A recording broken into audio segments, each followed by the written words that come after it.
In the beginning of Parshas Behaaloscha, Aaron HaKohen is given his task, his job in the Mishkan. Rashi explains to us that Aaron was very concerned. He became very sad when in last week's Parsha he saw all of the heads of the tribes, princes, bringing different things to the Mishkan. They were bringing gifts. They were inaugurating the Mishkan. They were bringing sacrifices. And Aaron didn't bring anything for his tribe, nor did he bring personally for himself. He didn't know if it was a role for him to play in the Mishkan or not. So Hashem says to Aaron, don't worry, your job is going to be more important than anyone else's. And he tasks Aaron in our Parsha, Parshas Behaaloscha, and says, you are going to be the one to light the menorah. So Moshe instructs Aaron the way, the method in which he should light the menorah, that the flames should go up and should it be in the direction of the inner part of the menorah. And the pasuk says, Vayas kein Aaron. Aaron does as Hashem commanded him. Why did the Torah need to tell us that Aaron did as Hashem commanded him?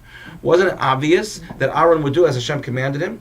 So Rashi says, to teach us the shevach, the praise of Aaron, shaloshina, that he didn't change things. There are times in life when we are given a task. We're told to do something. So someone says, I need you to do something. Our spouses say to us, I need to do something. A parent tells us, could you do something for me?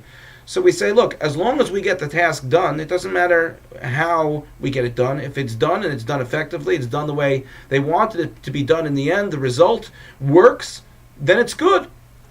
Aaron could have said, look, I will find my own way, my own method of lighting the menorah that works for me. And as long as the menorah is lit, mission accomplished. So Rashi says, no. The shvach, the praise of Aaron, was that he didn't do things the way he wanted it done. He did things exactly the way Hashem wanted it done. The praise of Aaron was as Hashem commanded him to do, that's what he did. He never thought that I knew better. He never thought that he had the ability to do, to accomplish something in his own way. He did it exactly the way Hashem told him. But there's another lesson to be learned from Aaron. Reb Baruch Mimezbush saw Reb Levi Yitzchak Mibarditch davening.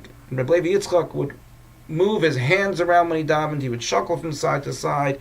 Be very, very, all kinds of physical gestures when he davened. One could see the intensity, the passion, the excitement Reb Levi Yitzchak had when he was conversing with HaKadosh Baruch Hu. So Reb Baruch Mimezbush says to Reb Levi Yitzchak, do you know, if Aaron HaKohen would be like you, would act like you, would make motions like you when he davened, when he lit the menorah in the Mishkan, then the oil would have spilled over, a fire would have taken place, it would have been a disaster.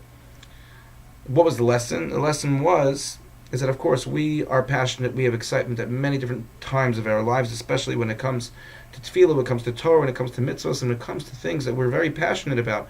Was Aaron HaKohen not passionate as well? Of course he was. Here, a moment ago, he thought he would have no role in the Mishkan. Then he's told he's going to have the biggest role in the Mishkan. Aaron must have had a tremendous amount of excitement, a tremendous amount of passion, and yet Aaron was able to keep his poise and do his task exactly as he was told. It wasn't that Aaron didn't have passion, but his passion was kept inside. He was able to keep himself together. And perhaps a lesson for us in our lives is that it's important for us to show a sense of excitement and passion.